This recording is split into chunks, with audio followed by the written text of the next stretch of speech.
राज्य मंत्रिमंडळाच्या बैठकीला नागपुरात सुरुवात झाली आहे। देवगिरी निवासस्थानी ही बैठक सुरू आहे। उद्याच्या हिवाळी अधिवेशनाच्या पार्श्वभूमीवर बैठकीत खलबत्ता सुरू असल्याची माहिती मिळते।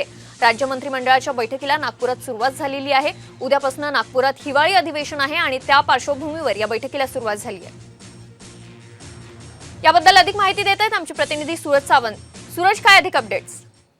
नक्कीच आज मंत्रिमंडळाची महत्त्वाची बैठक मांडली जाते आणि या बैठकीत अनेक महत्त्वाचे निर्णय घेतले जातात। मात्र या बैठकीला एक विशेष महत्त्व आहे, कारण उद्यापासून खरं तर हिवाळी अधिवेशन सुरू होत आहे आणि त्या अधिवेशनाच्या पूर्वी होणारी राज्य मंत्रिमंडळाची बैठक ही महत्त्वाची मानली जात आहे। आपण पाहिलं तर उत्तर महाराष्ट्रात मोठ्या प्रमाणात अवकाळी पावसाने थैमान घातलेला आहे आणि आजही देखील नागपुरात मोठ्या प्रमाणात पाऊस पडत आहे, त्यामुळे शेतकऱ्यांचं मोठं नुकसान झालेलं आहे। आजच्या बैठकीत शेतकऱ्यांच्या पीक विमा, त्याचबरोबर ती अवकाळी पावसाचं झालेलं नुकसान, पंचनामे या विषयांवरती सविस्तर चर्चा केली जाणार आहे।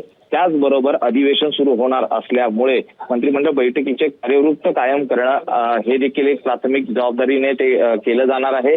त्याचबरोबर उद्यापासून ज्या 2023 आणि 24 या वर्षाच्या ज्या पुरवणी मागण्या आहेत त्या सादर केल्या जाणार आहेत। जवळपास 4000 पुरवणी मागण्या या अधिवेशन काळात आल्या असल्याची माहिती ही मिळत आहे। त्यामुळे एकूणच अवकाळी पाऊस, दुष्काळग्रस्त जिल्हे, त्याचबरोबर शेतकऱ्यांचं झालेलं नुकसान आणि यासह अन्य जे महत्त्वाचे विषय आहेत त्यावरती अगदी सूरज, त्यामुळे आता हिवाळी अधिवेशन कोणत्या कोणत्या मुद्द्यांवरून गाजतं हे पाहणं अतिशय महत्त्वाचं असेल। धन्यवाद या सविस्तर माहितीसाठी।